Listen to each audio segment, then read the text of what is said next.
সকলোলৈকে নমস্কাৰ জনাইছোঁ আৰু দীপিকা কিটচেন এণ্ড ব্লগছৰ আন এটি ৰেচিপি ভিডিঅ'লৈ আটাইকে আদৰণি জনাই আজি আপোনালোকৰ বাবে ৰৈ যোৱা ভাতেৰে বনোৱা এটি ৰেচিপি লৈ আহিছোঁ। আশা কৰোঁ আপোনালোকৰ ৰেচিপিটো চাই ভাল লাগিব আৰু যদি ভাল লাগে ভিডিঅ'টোত লাইক কমেণ্ট আৰু চেনেলটো ছাবস্ক্ৰাইব কৰিব। ৰেচিপিটোৰ বাবে আমাক ৰৈ যোৱা ভাত এবাটি লাগিব। মিহি মিহিকৈ কাটি লোৱা পিঁয়াজখিনি ভাতখিনিত দি দিব আৰু মিহিকৈ কাটি লোৱা জলকীয়া, বিলাহী আৰু গাজৰখিনি দি দিব।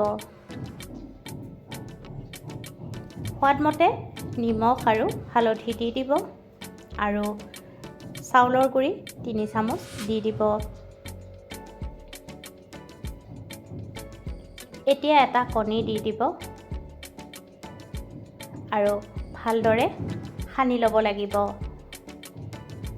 ৰেচিপিটো যদি আপোনালোকৰ ভাল লাগে তেতিয়াহ'লে ভিডিঅ'টোত লাইক কমেণ্ট আৰু চেনেলটো যদি এতিয়ালৈকে ছাবস্ক্ৰাইব কৰা নাই চেনেলটো ছাবস্ক্ৰাইব কৰি কাষতে থকা বেল আইকনটো অন কৰি ৰাখিব। তেতিয়াহে মোৰ আহিবলগীয়া ভিডিঅ'ৰ ন'টিফিকেশ্যনবোৰ আপোনালোকে পোনপ্ৰথমে পাব।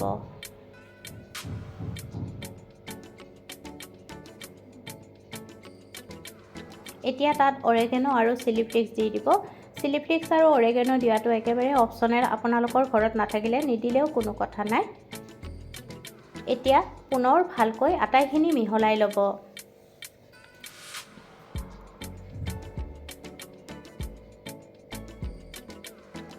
এতিয়া টাৱা এখন গৰম কৰি তাত ৰাইচ ব্ৰেন অইল অলপমান দি দিব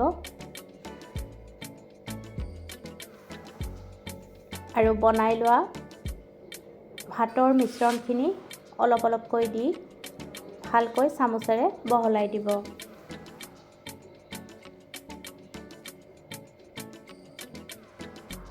একেবাৰে সহজ আৰু হেল্ডি টেষ্টি ৰেচিপি। যদি আপোনালোকে এই পদ্ধতিত এই ৰেচিপিটো বনোৱা নাই বনাই চাব। ঢাকনিখন লগাই দিব 2 মিনিটৰ কাৰণে আৰু 2 মিনিট পিছত ঢাকনিখন গুচাই লুটিয়াই দিব। দুইটা পিঠি ৰঙচুৱা কৰি ঢাকনি লগাই ভাজি ল'ব লাগিব। এয়া এখন ৰেডি হৈ গ'ল।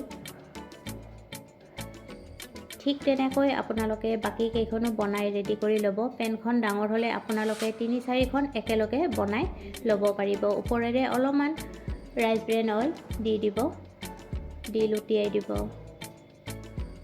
ৰেচিপিটো যদি আপোনালোকৰ ভাল লাগে তেতিয়াহ'লে বন্ধু বান্ধৱীৰ সৈতে ৰেচিপিটো শ্বেয়াৰ কৰি দিব।